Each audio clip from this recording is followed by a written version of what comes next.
Hello, everyone, and welcome to the Future of Virtualization Help, Navigating Changes at VMware. Today's webinar is sponsored by Pure Storage and produced by Actual Tech Media. For the record, I am with Actual Tech Media. My name is Keith Ward, and I couldn't be more excited to be your moderator for this special event, and for a very good reason. My background is IT journalism, and I was the very first editor-in-chief of a magazine exclusively devoted to virtualization. In the industry, it was called Virtualization Review. Some of you may still read it online, but it was the first print magazine to cover virtualization, and I was the editor-in-chief way back in around 2007 or so, when VMware was mostly thought of as a way to put Windows programs on your Mac computer. Yes, that long ago. So I have followed VMware since the very beginning. I interviewed Diane Green and Pat Gelsinger and all of those folks. And that's why I am so thrilled to be part of this event today. Now, that's enough of that history. I do need to cover some housekeeping stuff with you in the meantime, but I also want to say, if you've read Virtualization Review or you have heard of the magazine, let me know in the comments. Would love to know if you have any contact with the magazine.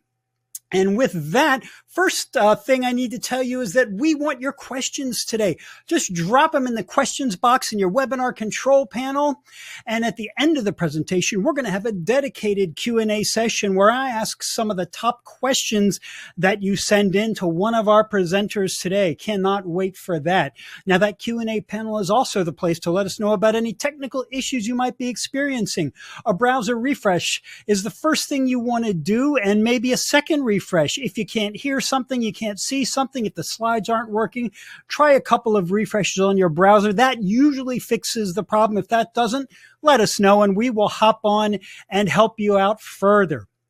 All right, next up, check out the handouts, which is right there next to the Q&A tab. Some great free resources there. I'd especially like to call your attention to 3 fantastic handouts from Pure Storage. They are a buyer's guide to modern virtualization, an overview of Azure VMware, powered by Pure Storage, and a case study from the University of Melbourne on how they increase performance by moving to an all-flash system. That is what I call a treasure trove of great free resources. So get those now. Head over to that handout section and grab them while they're hot. Also there in the handout section, you'll find a link to the ATM Events Center, which has our calendar of more upcoming events just like this one. Okay, prize time. At the end of today's event, we're going to be awarding a $250 Amazon gift card to one of you listening to my voice right now. Please note that you must be in attendance during the entire live event to qualify for the prize. The official terms and conditions of that prize drawing can be found in the handout section as well. Scroll to the bottom and you'll find the link with all the mind-numbingly boring details right there.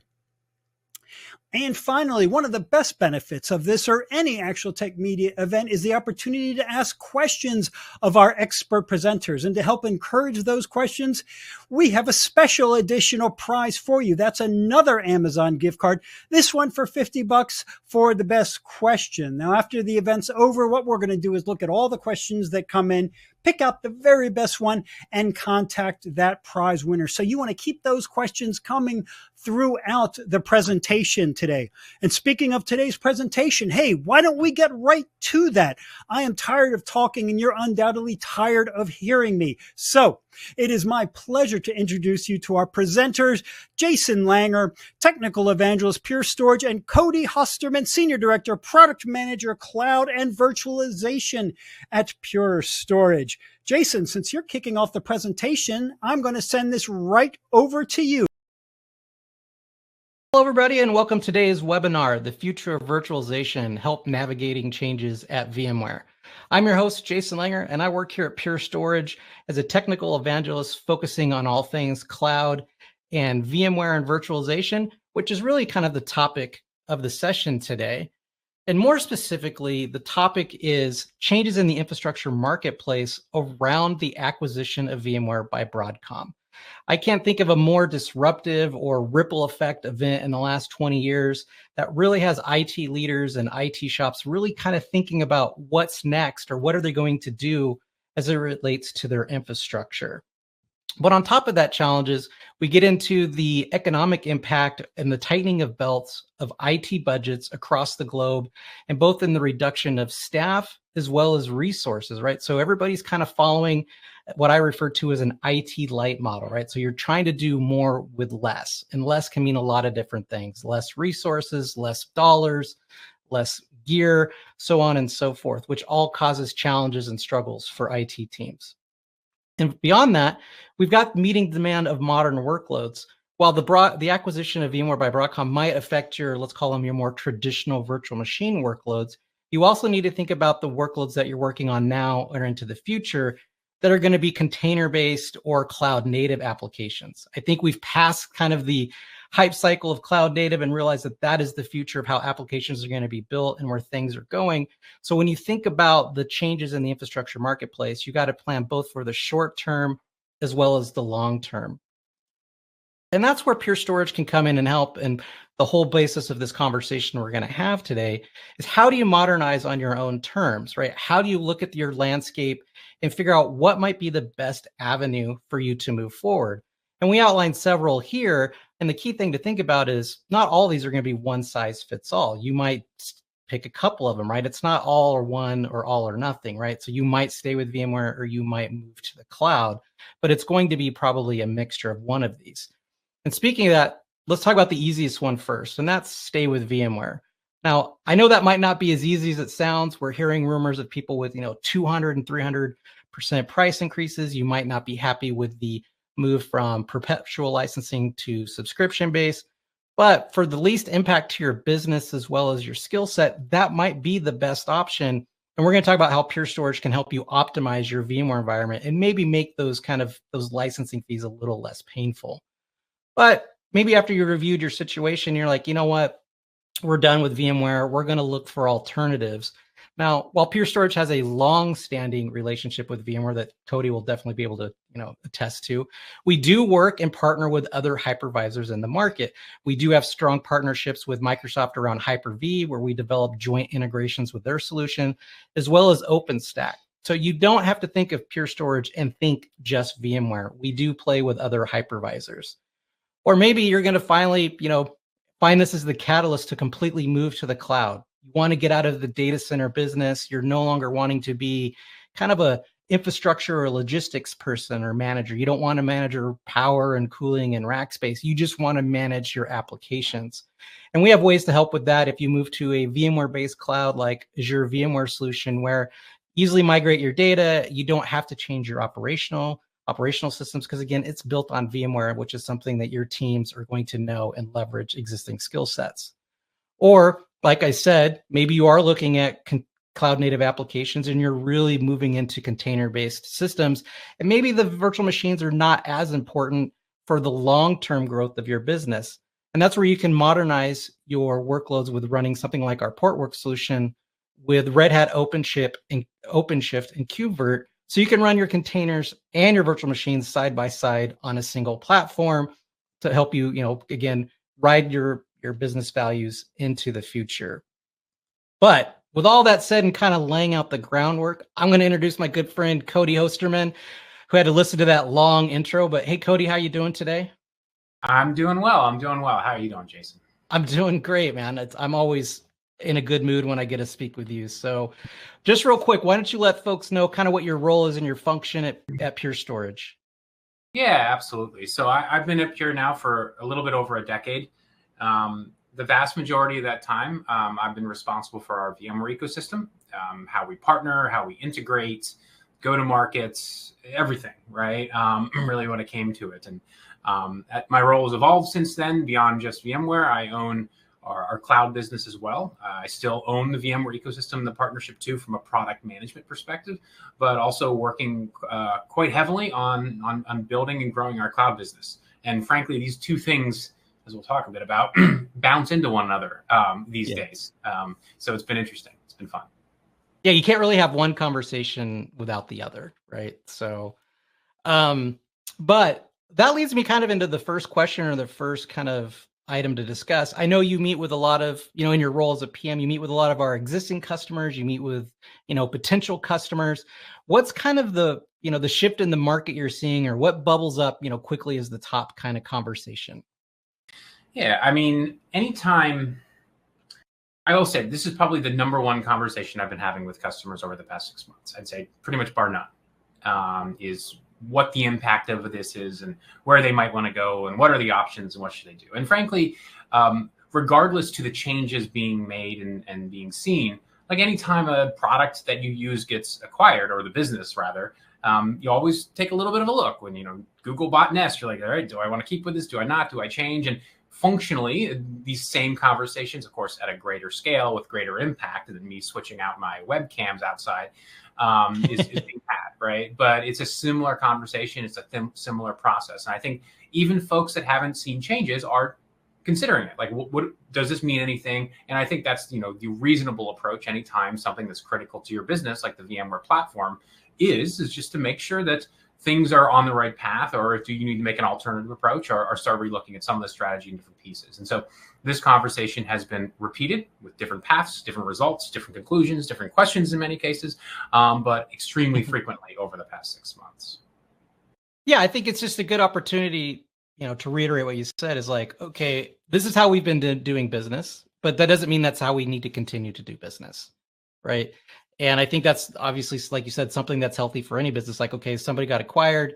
How are we leveraging that product? Is there a solution? Is there something else in the marketplace that is a better fit?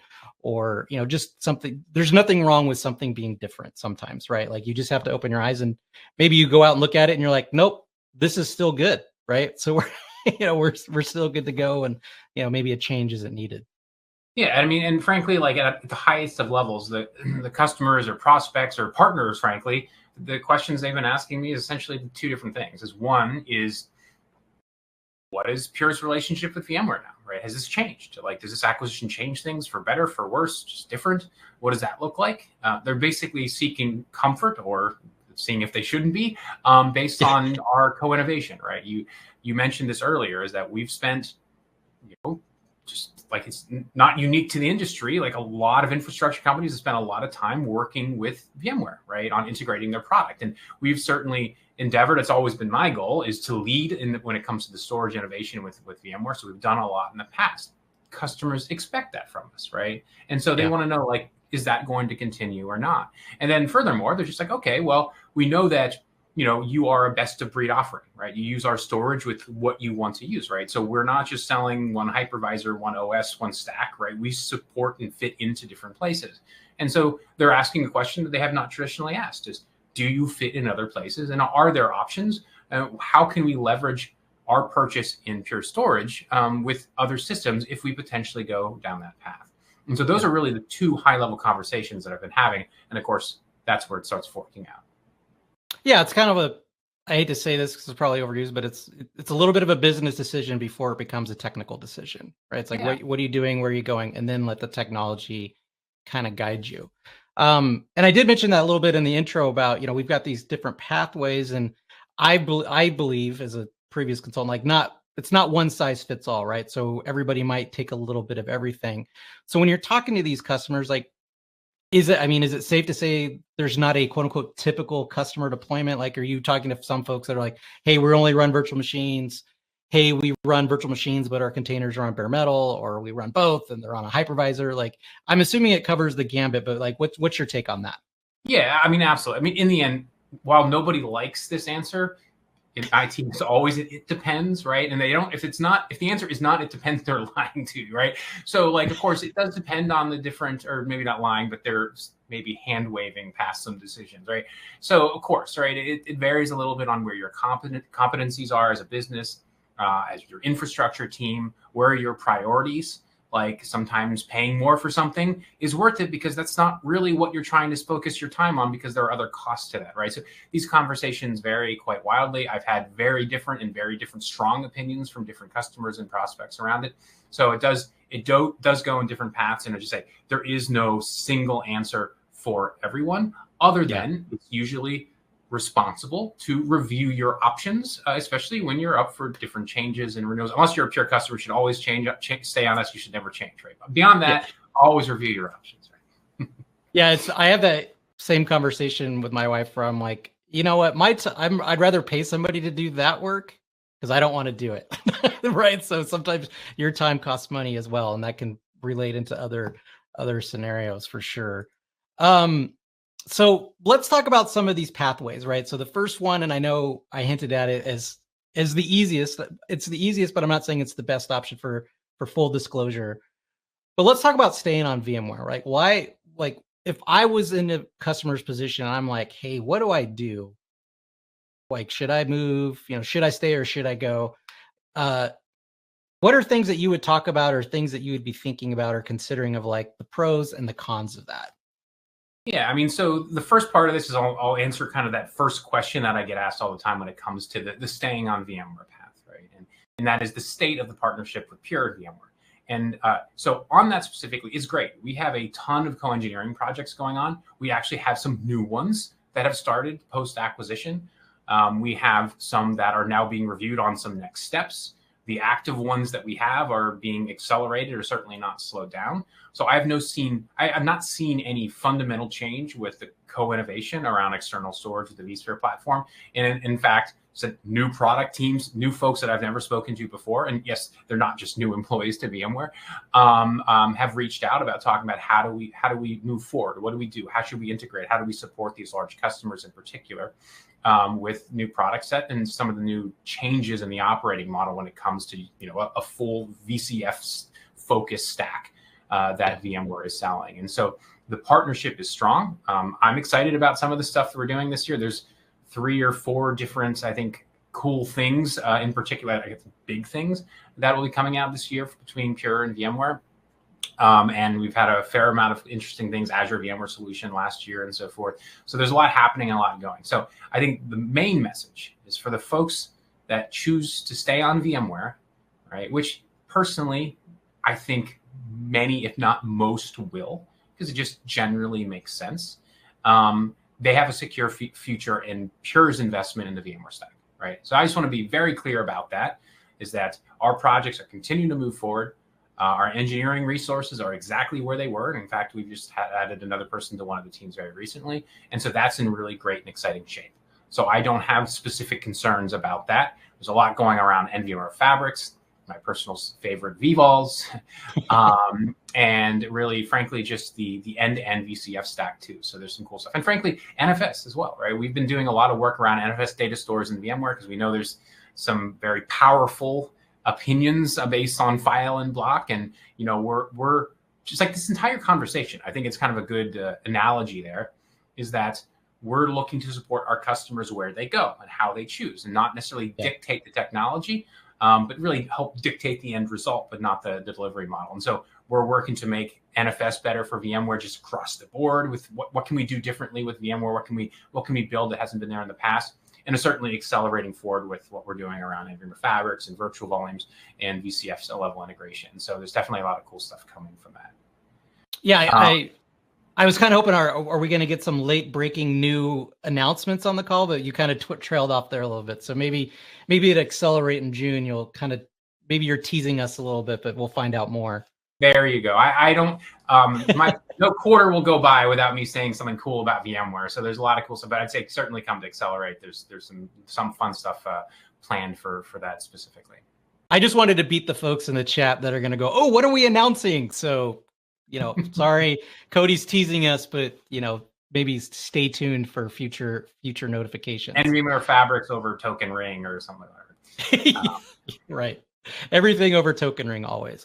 No, those are great points, Cody. And, one thing I think people also have to think about, it's not as fun. It's not as glamorous, but, you have to think about shifting of a platform of like, what are you going to do for backups? What are you going to do for disaster recovery? Like, how is this going to impact your business? Can you easily move to said new platform, right? Those are none of the fun things to really think about as far as like the new shiny toy that you could use, but it's like, what's that impact going to be? And again, while it's not probably the most glamorous of topics, those are all things that folks have to consider, because I spent 10 years as a VMware customer and 10 years as a consultant. Like, organizations are built around VMware for the most part, right? So it has these tentacles that go out to how you operate your infrastructure in so many other ways beyond just, hey, we run a VM on VMware, right? Yeah, absolutely. And I was like to use another personal analogy here effectively is that I've been working with VMware and storage now for 16, 17 years, probably, between the two companies that I've worked at. Not probably exactly. And I still will continue to, right? Like I see no near term or medium term future in my role at Pure where I'm not involved in driving and building that ecosystem between the two of us, right? I've spent a lot of time of it. I feel I have value to add. I feel there's some exciting things going on there, and it's just super important to my customers and our prospects and our partners and everything like that. And so I'm not going to shed it away, but I'm always interested in how do I grow my career? Where do I focus my time? Maybe I'm not necessarily going deeper in the VMware stack. I'm adding value to different pieces. I'm PM now, so I'm useless when it comes to things. But your words, not mine. Yeah. We'll edit that out. Edit that out. Yeah. Don't worry. But it's really more about, hey, of looking into like, all right, there's a cloud business here, right? We have customers in the public cloud and hybrid cloud, and so I'm growing my career in that way. And so it's a very similar thing when you're looking at your company and your business and what it runs on. It runs on top of VMware. It makes a lot of sense, and it still makes that sense. And so does it really make a lot of sense to spend all your time shifting off of something just to kind of be where you are and maybe a couple steps back here and there, depending on the technologies? And generally the answer to that is no. It's usually worth increased payment potentially to not have to spend that time changing and not even evolving is the right word, but kind of sidestepping your team to work on something in parallel to get you the same result when you could be doing something different, right? And so that I use my career as a similar analogy there, is that, yeah, I'm growing in different places, but I'm not just, all right, throwing out all the VMware stuff. Someone else can deal with that. I'm done with it. I'm going to focus here. It doesn't make a lot of sense. Which actually, boy, I couldn't have timed this better as a segue, right? So that conversation, when we're talking about VMware, we're kind of viewing that from, like, I'm going to say the on-premises kind of deployments, right? But, that's not the only option. We talk about moving to the cloud and learning those other skill sets, or maintaining those same skill sets while learning some other ones. We have a cloud option as well, right? So folks that are like, hey, maybe, like I said, this is the catalyst to get out of the facilities business per se. How can we help, or what's the talk track that you have with customers around, let's say, Azure VMware solution, or VMware-based cloud offerings? Yeah, no, absolutely. So often the choice between on-premises and public cloud, if you will, is not driven by even specifically the technology. It's the operating model. It's the business team. A lot of different reasons. Maybe there are some very specific things. Hey, my lease on our data center is ending, and I got to make a decision. It's like, all right, well, maybe we shift to where we focus and what we do. And so we've seen that, right? There's no doubt that there are customers moving workloads to the cloud. Yeah, there's stories of them moving back in different places too. Like, these things happen. There's anecdotes across the board. But there's certainly a lot of growth around moving certain application sets there. And the simplest and fastest way to move one thing to another thing is if those two things are similar, right? And that helps shift your move, right? Moving from one house to another house is easier than moving from one house to a boat, right? It's like, so how do I, maybe it's a terrible analogy. I like analogies, but you get my point, right? Maybe an RV. I don't know. At least they're both on land, but an RV, exactly. You want to be propane on it. But moving to VMware in the cloud is a really clear and sensible way to, like, all right, let's get my workloads, let's get my team into the cloud, if you will. Right? Let's not spend a lot of time on rebuilding everything. Let's get the infrastructure understood. Let's get the operating model, the billing model, all that stuff understood, but get into the cloud. So something like Azure VMware Solution is a great option there. This is owned and run by Microsoft. It is their service. They have 5-year commits now around the node types. And so you can get some pretty steep locked-in discounts for a long period of time. And then as needed, if applicable, you can spill some of those workloads off into native Azure as your team progresses and learns new skills and new ways of operating inside of native infrastructure and a service and things like that. And that's then we can also help with the data mobility of CVS. And so this is something that we do tell customers, hey, like, if you're not necessarily thinking about like VMware versus something else on-prem, but you're really thinking like maybe this is the shift to the cloud, VMware as a target still is a very reasonable and pretty much the least risky approach, I'd say, to getting things in there in a quickly and an adequate manner without costs completely overrunning yourselves, right? And AVS said it's a well committed and deeply invested in service from the Microsoft side. So there's a good and secure path for that in the short term and the long term. Yeah, the key thing there, like you talked about, is there's no refactoring, right? It's a Windows, VM to a Windows VM still running on, or if it's a Linux VM, just so I don't, get hate mail from, Linux people or whatever. But yeah, you're not having to refactor, replatform, whatever term you want to use to get there. It's almost as easy as a vMotion from point A to point B. Almost. I won't take full credit of knowing the full details, but it's a lot easier than, like we said, rebuilding your infrastructure around something new. Yeah. I mean, one of our very first customers, they had a mandate from the CIO end of 2024. It was literally the only way they could do it is working with something like AVS. But, you've well stated your experience with VMware, but let's say you're one of those people that, for whatever reason, just decides to move away, right? Yep. Maybe it's the cost model, whatever the decision is. Like, we can help with that too, right? Like I touched on Hyper-V and OpenStack, and there's a lot of other options out there. How can Pure help a customer with that, or what kind of conversations are you seeing around those talk tracks?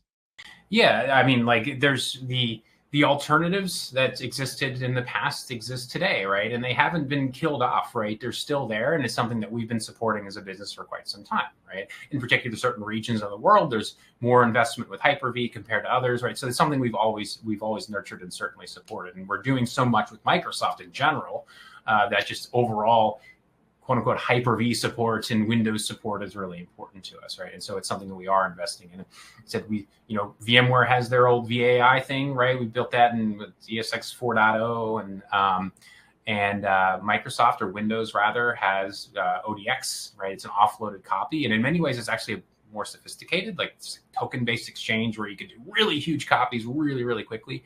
And so those kind of core storage technologies are there, and Microsoft recently announced they're working on their own NVMe initiators as well. So I think that was nice. The Build conference or Ignite, I think last year. I can't remember, but it was very recently they did publicly announce they're working on this. And so that investment is there too. OpenStack, some of our largest customers at Pure are running very large OpenStack environments, right? We have a Cinder driver for storage integration and provisioning, and it's an open source platform that also gets support from the enterprises, the one that offer it up. And there's a fairly sophisticated and robust ecosystem around OpenStack. There's certainly some learning that comes along with it, right? It's more of a KVM backend than compared to what you're used to there, but I said it is enterprise scale product. And it is something that we're investing in because we have large enterprise customers using it. But it's probably a bit more of a learning curve than maybe moving to something like Hyper-V, where I'd say most admins are fairly experienced with the Windows environment. But so there's other developing hypervisors out there that we're going to continue to keep an eye on too. But certainly the options that you were aware of before are still there. They're fully supported, and I said they're enterprise scale products, right? Azure's built on top of Hyper-V, right? These things are certainly out there for you. And from my job now, it's kind of shifted a bit from VMware to virtualization, if you will, is to make sure that we're investing in the right things and we're supporting our customers if and so they make moves, or just net new customers that happen to be using those infrastructures. Yeah, I had to go back. I mean, I've been aware of Hyper-V for a very long time. Like I remember working on Microsoft Virtual Server in the mid 2000s. I'm kind of dating myself, but for, kind of prep a little bit for this webinar, like I was like, oh, wow, Hyper-V did come out in 2008. It's not like it's been around for just 2 years or even 5 years. It's been around for a long time. And it does bring, the majority of what I would call the enterprise features that customers are familiar with VMware. Right, from a VMware vSphere perspective, like you've got live. I mean, now granted, they might call them different things, right? Because everybody's got their own branding of stuff. But they've got live migration, they've got memory sharing, they've got their version of change block tracking. So all those kind of things, like I don't feel like you're going to be left holding a bag or missing something if you did make a switch, right, from VMware to Hyper-V per se. Exactly. I mean, like, and what do most folks use still to this day to script their VMware environments? It's PowerShell, PowerCLI. What Yep. is all Windows environments managed by? It's effectively almost all PowerShell. Even the integrations are generally in the backend written in PowerShell, right? Sometimes there's .NET directs and stuff like that, but in general, it's PowerShell. And so we have a PowerShell SDK. Customers use it with VMware, they use it with Microsoft, so it's a common one. Talking about some of the other ones, more the open source, the open stack themselves, KVM in general, we have our Ansible playbooks. We have our Python SDK as well. We're doing continued work around Terraform. You can see where the whole IBM acquisition goes with that, but I think it's probably a positive thing. So we've seen positive movement around Red Hat and where they are. So I think it's actually probably going to be a good thing for that. And that's a way to build skills in some of these other scripting and orchestration languages too, right? So it doesn't necessarily have to be just a sideways step. These are tools that are being leveraged heavily in the public cloud too. And so I said, there are some good opportunities there. If your organization does decide to make that shift to an alternative hypervisor, there are forward paths for you too. Yeah. And there's, and I talked about business continuity, disaster recovery, about the VMware. Our partners that we integrate with from a backups for VMware, like Veeam and Cohesity and Rubrik, like they all work with Hyper-V as well, right? So there are aspects that stuff is there, right? Like it's not like 10 years ago where it's like, oh, that integration is these things that for the other parts of keeping your infrastructure up and running, they are available just as much as they are from the VMware side too. Yeah. I mean, like, it's just to be clear, right? Like, you're not going to get the full vVault treatment anywhere you go, right? But those basics, those really key parts of infrastructure and those features, yes, they are there. Absolutely. Yeah. Let me be clear. There's some side stuff that brings a little extra value for sure, right? But I don't talking to the PM. I need to make sure I call that out a little bit.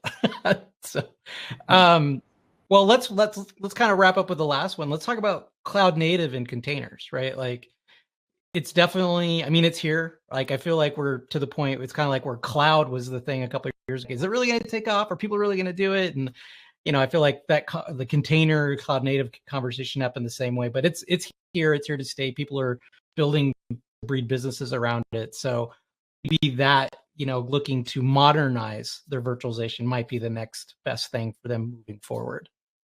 Yeah, I mean, like there was a comment I heard on Twitter or X or whatever you want to call it, which I no longer use the platform anymore, so don't go looking for me there. But this is maybe 2 or 3 years ago, is they're like, in 5 years, nobody will care about Kubernetes. And it's not because they meant it was going to die, right? It just meant that it's just going to be such an integral piece of the infrastructure. It's kind of like how important Linux kernels are to most people. They're not really. They're super important, obviously, but how many experts do you have on that in your company? Very few. Like 20 years ago, 15 years ago, whatever. And so certainly containerization, containers, Kubernetes orchestration plane is here to stay. I think we can all agree on that. Now, one thing that has shifted is that I think also what's agreed upon here is that I think we're slowly learning as an industry here is that not necessarily everything's going to go away. There's still bare metal servers, there's still VMs on hypervisors, and there's now containers. Are we just going to continually shift right? Probably not, but it's just going to be a little bit more spread out. And so I think, are we going to containerize every VM on the planet? Probably not.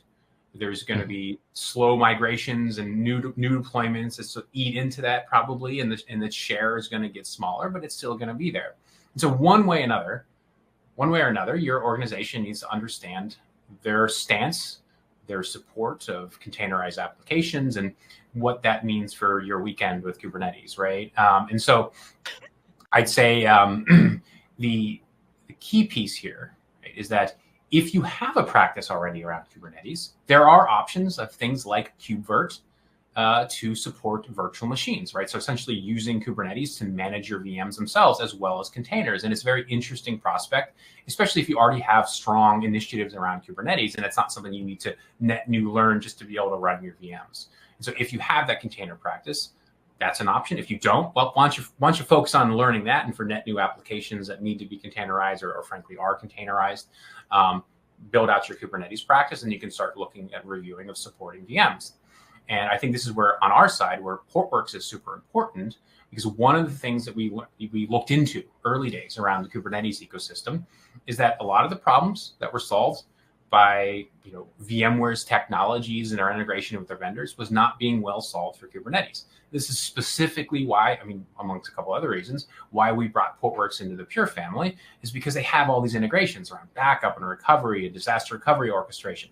And so these are not, quote unquote, sacrifices by moving to a new layer, because we pulled in the Portworx technology and offer that up to our customers right now. Would I just go like, all right, I'm 100% VMware shop and I'm going to shift over to KubeVirt tomorrow?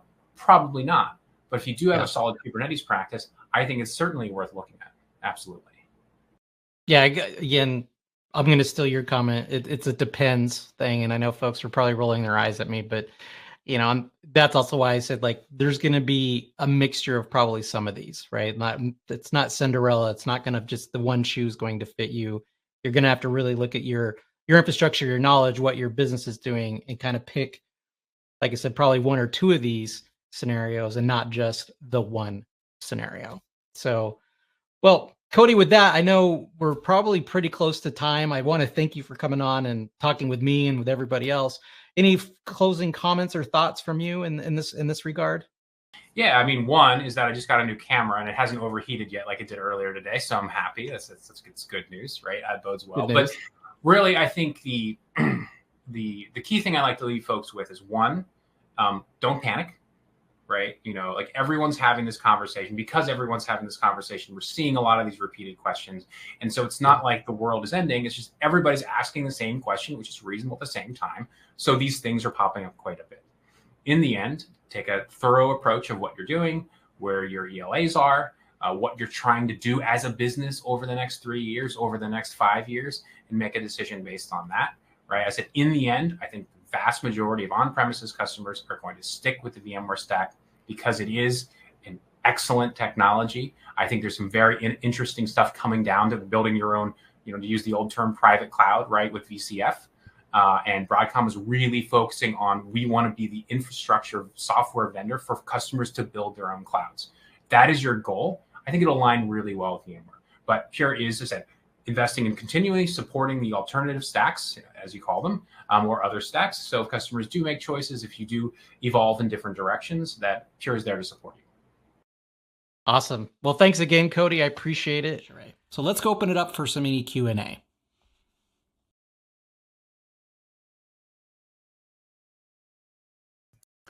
And that sounds like a great idea to me. Hi, Jason. How are you today? Jason Langer is on the line with us. Jason, you there? All right. We're trying to get Jason in the house. Let's hope that we get that done here. Jason, can you hear me? All right. Well, we are kind of hanging on right now to see what is going on with Jason, and if we can get him. Keith, can you hear me? Going. Oh, there you are. Hey. Sorry, I don't know if my mic timed out or something. I don't know. I kept talking and you weren't hearing me, so I apologize for that. No problem at all. It's just a little bit of tech gremlin nonsense I sense here. The joys of doing things live. I love it. Exactly. Hey, that's the era we live in. Well, thank you so much for that fantastic presentation that you and Cody just did. So much good information, so much enlightenment on what's going on. We learned a lot. I certainly learned a lot. I think the attendees learned a lot, and that's why we're here today. So with that, I want to remind everyone again about the handouts while we go through some Q&A. There are the 3 handouts from Pure Storage that are fantastic, and you should go get those now while we are talking and answering your best questions. So let's get to those if we can right now. Okay. Now, you and Cody, you talked about Hyper-V some, but we did have another question about that. And I'm wondering if you can do a little bit of a deeper dive on the plans on how you interop with Hyper-V. And again, to remind everyone, Hyper-V is Microsoft's virtualization platform. Yeah. So we've, kind of like Cody and I touched on, and Grant, and some of these questions would probably take a full hour to answer anyways. But, while we're primarily known for a lot of our integrations with VMware, because that's kind of where we started out, Pure Storage as a company, 12 years ago. We do have robust integrations and value adds to customers that might look to move to Hyper-V or are using Hyper-V. And what I mean by that is, we're not just able to be storage to a Hyper-V cluster, right? Like, we're not just saying, hey, you can use this for iSCSI or Fiber Channel. We're actually bringing integrations into our arrays with the hypervisor to make the management and the administration of the two a lot easier. So that's why I focus on the idea of we have what we have integrations with and what we kind of work with and support. Because, based off the conversation we just had with Cody, that's a lot of stuff that we're seeing. So there's this stuff like, hey, what do you guys do with Hyper-V? But what do you do with some of these other hypervisors that are out there that folks are looking into based off, these conversations that we've had around the changes with Broadcom and VMware? So 100% with Hyper-V, we have a great partnership with there, just like we do with VMware, but we also support other hypervisors that are now kind of coming up that people are asking questions about, maybe they're on the KVM based solutions like Proxmox or stuff like that. Sure. Where, like I said, we have support for those, we work with those, but then there's the level of, okay, do we also have integrations with them to bring more value out of, as opposed to saying, you can use this to, store your VMs. For simple terms, Keith. Right. Right. And to follow up really quickly on that, I think it's probably fair to say, and I'd like you to confirm this, that if you're not sure if the platform you're using is supported by Pure Storage, give them a call. Talk to someone and find out. I'm sure you and your team would be more than happy to have these discussions. Oh, sure. I can't imagine there's something out there that somebody's using that we don't support, but right. Hopefully nobody challenges me on that. But if you're using Zen Server, Proxmox, Hyper-V, right. VMware, and even kind of, I'll say the major players or the top, let's say top five or six, we're going to be able to work with, and then it's just a question of the level of integration. But 100%, Keith, if you have questions, reach out to us. Of course, we're happy to talk to you.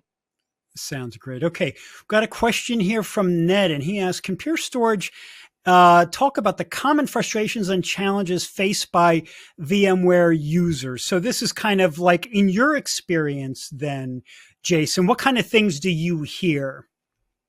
Yeah, and I guess, and I'm assuming Ned's kind of getting at some of the stuff that, we just talked about with Cody, right. Is, there's the big ripple effect is there's the change from VMware's perpetual licensing model to the subscription model, which is the first thing, right? So I'm a longtime VMware, user, both on the practitioner side as well as consultant. And, it was the idea of like, hey, you buy these licenses and then maybe every year, every 3 years, whatever you're doing, you're just renewing the support, right? So it's like, you have those 20 sockets of VSXi as long as you want to use them. And now with that move to subscription, just like, most everybody these days, that's a big change, right? So no longer do you have, you're paying, a monthly or, a yearly subscription to license your hosts. So that's definitely a conversation folks we're having with a lot of customers and folks. And then the second one is a little bit more tricky.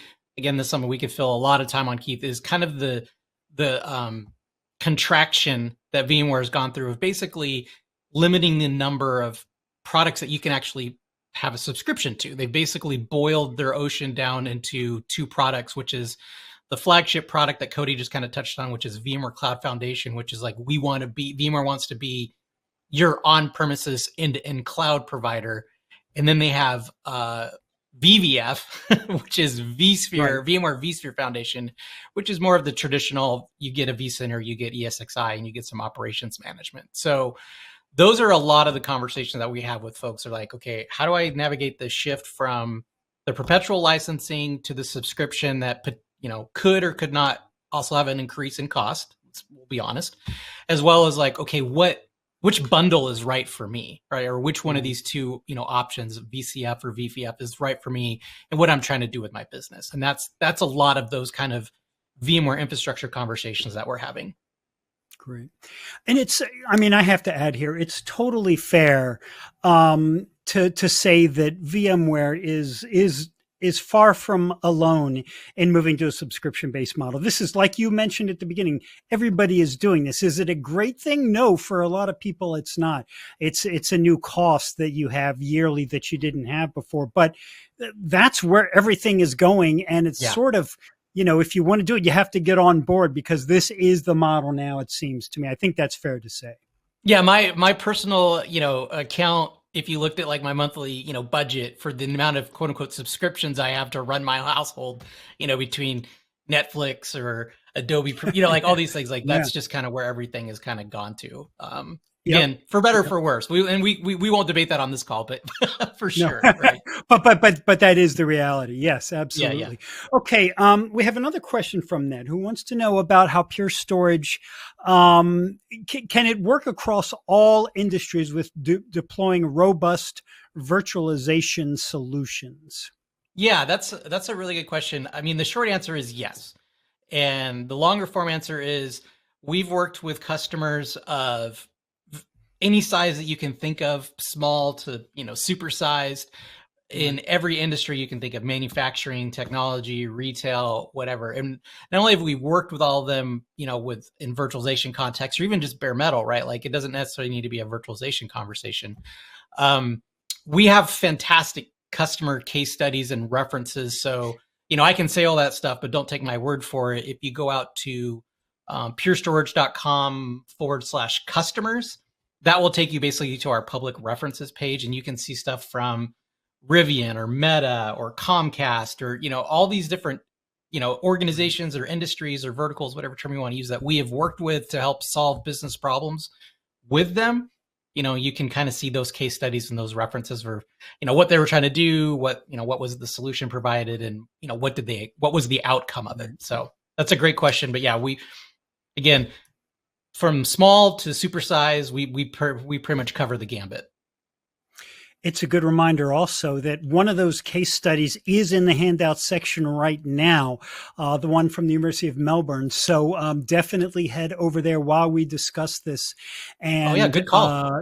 And get that. Absolutely, along with the others. Okay, let's see here. Lots of great questions coming in. You've really struck a nerve here. So here's an interesting one. This is from Justin. He says, we don't have any in-house DevOps. Are you seeing any use cases for Kubernetes for companies that don't have DevOps? This is not specifically Pure Storage, but it is kind of an interesting question that does certainly involve storage on one level. Yeah. So Justin, that's, like we said in the session, some of that depends, right? Because if you don't have any in-house DevOps, I can definitely see why you may or may not at this time be looking for Kubernetes or cloud native, development, depending on what your industry is or what your company does. Now, the flip side of that is I have started seeing personally more like companies or third parties that, let's say I'll use like a phone system for an example, for lack of a better story. Like they're now delivering, let's call their appliances to run their systems in cloud native based, applications or bundles, right? So if you wanted to run a phone system, they're like, well, here's our containers or here's our application. So you might need to run it for that reason. Now, granted, that's still pretty much in the infancy or the minority of things, but I think over time, just like everything else, you will continue to see that to go, where if you maybe buy an off-the-shelf, let's say, application bundle, it might be delivered to you in a more of a containerized breakout, as opposed to, a set of VMs or OVAs that you're going to go deploy on, let's call it, on traditional virtualization infrastructure. So it's a great question. Every company's on a different journey. Right. You might not need, to your point though, Justin, you might not need Kubernetes for the next several years, right? Based off what your company's doing. But you could see some of these other third-party applications that you might purchase to run your business or your business needs deployed that way. Yeah, absolutely. Okay, I got time for a few more, I think, here. Moving along here, Jason. So here's an interesting one. And it goes back to some of the things we were discussing before. What if I do decide to move on from VMware? How can Pure Storage help? Yeah, I mean, so that just goes back to like the kind of the first question around, I think it Right. was Rachel that asked around, the Hyper-V stuff. We can help by, first off, we probably can help support or work with the platform that you're looking to, right? That's the very first thing. So if you're, if you're on VMware and you go to Keith Hypervisor, and we support it, like that's the first thing. Then the next thing is operationally, if you're an existing Pure Storage company, like we could probably help you move there with, our technologies on the array, our snapshotting, software, our replication software. There's, ways that you've got to move, data from point A potentially to point B. And we can definitely help with all of that, as well as, maybe if you don't have, and this is something that comes up a lot for these migration conversations, the in-house skill set to move from one solution to another. We do have professional services that could help you with the actual like planning, migration, potentially refactoring if you're going from one hypervisor type to another, right? Sure. So we can go beyond just saying, hey, we've got, world-class top tier storage that can support those workloads from an IOPS and a capacity, but we can also help you, with the logistics of moving from point A to point B. Okay, great. And it's also worth mentioning here, I think, Jason, that it may be obvious, but sometimes it's worth stating the obvious that moving to all flash storage is one of the best things you can do for your virtualization platform. I mean, the efficiency gains are going to just be enormous too. So from that perspective, moving off of mechanical storage is just something that if you haven't done it yet, it's something you absolutely have to be considering, no matter what hypervisor you're moving to. Yeah, Keith, if you don't mind, let me add on that. Just, just going from the all flat, you talk about power efficiencies, you talk about rack space, you're going from the size of refrigerators to, 2 to 3 U's, our overall e-waste, like, all of our kind of like what's good for the environment stuff goes along with just what's, really fast and great storage with very low latency, and we've got different models of consumption, right? So if you do want CapEx or OpEx, going back to that subscription conversation again, like, whatever way you want your accounting team or your finance people want to consume your resources, we have that covered as well. So it does go beyond just saying we're a great storage because, we're fast and these other things. There's a lot of stuff that encircles around that piece as well. Absolutely. Okay, let's do one more question before we have to let you go here. And I really like this one. Jason, you can answer this from a technical case perspective or a business case perspective or both. So here's the question. Okay. Why would I use Pure Storage over vSAN, which is included with VCF, i.e. VMware Cloud Foundation? Yeah, okay. So that's so that's a good one. And that's another question that comes up a lot as we've gone into these different bundles and whatnot. The simple answer is, or the easier answer is, if you're an existing Pure Storage customer, like we work with VMware Cloud Foundation, right? So there's sometimes I've had conversations where folks assume, hey, if I do this, I've got to, rip out my Pure Storage and I've got to use vSAN or something like that. And that's just not the case. We're fully supported with VMware Cloud Foundation in that regard.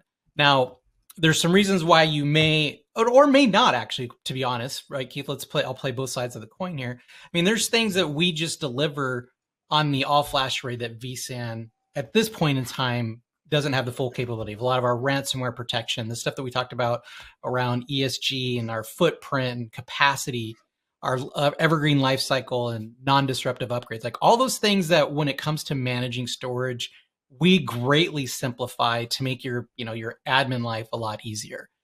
Now, on the flip side of that, there might be use cases where vSAN potentially could be, let's say, a better fit or a more optimal fit, where maybe you run test dev on it, right? Maybe because you don't need that ultra performance storage that we offer, right? You don't need the consistent sub 1 millisecond latency kind of response times, right? So there's use cases that might better fit for vSAN for maybe not as performant, maybe it's lower cost or whatever. Again, like we said in the conversation with Cody, it's like nothing's binary, right? Nothing's ones and zeros, right? It's not like you shall always use this and you shouldn't use this. There's ways that both of them can complement each other. So I think the main takeaway is think of it's like you don't have to think one or the other. Just think of which one is better for the Right. use case that you're trying to accomplish or the outcomes you're looking for. Yeah, absolutely. That is a really honest answer, and I appreciate it a lot. Because you're right. Use case, find what works best for you. That's what we should all be doing. All right. So before I cut off your mic for the day, let me ask you this. We'll give you a softball here. Somebody wants to get started with Pure Storage or find out more. What should they do as the next step right after this event ends? Wow. I mean, the easiest thing is just to go to the website, purestorage.com, and that's going to land you like on obviously our main webpage. But if you're more focused on the VMware conversation or the things that we're focusing on today, I would definitely take a look at the handouts. And the number one handout I would look at is the Buyer's Guide to Modern Virtualization, because that's going to give you a deeper look or dive into the stuff that we've talked about today. And the other thing is there's links to different, things in that guide that you might, take you to step 2 and 3, right? So step 1 is have a look at that. And then there's stuff to like, okay, let's go to my modern virtualization page where we're going to talk about how we work with cloud native applications. There's going to be like, okay, I am going to probably stay on VMware. So let me go to the, Pure Storage's main VMware virtualization page, for lack of a better word. So that would be what I would do. Go to purestorage.com, maybe look around if you're not as familiar with this, to kind of look at the breadth of our stuff, maybe look at that customers page for references I talked about. But I would definitely probably take a look at that handout for the Buyer's Guide, read through that, kind of figure out what you think your next steps might be. And then that's going to give you a better path of where you might want to go next. Very nice to have a guide alongside you for these kinds of decisions. Well, Jason, it has been a true treat to have you on today. I want to thank you for updating us on what Pure Storage is doing. There's always so much innovation going on with your company, and it's been illuminating for me, as I've mentioned before, and cannot wait to have you back again. Thank you so much for your time today. Yeah, thank you, Keith, and thank you for everybody that joined, and also a special thanks to you for those that asked questions, right? So that way you just didn't join in for a monologue. So appreciate it. Exactly. 100%. And I want to remind everyone again that the handouts are still there. They are ready for you. You have another minute or so to download those. So get on that while I give away the prize for today. We've got the Amazon gift card, $250 to give away. And as I mentioned at the beginning, you do have to be present for the entire webinar to be eligible to win the prize. And we do have a winner for today. And that winner is Julie Harrington from Texas. Congratulations to you, Julie. We'll be in touch to get you your card. And folks, with that, we're wrapped. On behalf of the Actual Tech Media team, I want to thank Pure Storage for making this event possible. I want to thank you attendees for being here with us, for your great questions, as Jason mentioned, and for your interest in this. It was just so much fun to be on with you today. I cannot wait to see you in the next one. And you are all excused now. Go enjoy the rest of your day, folks.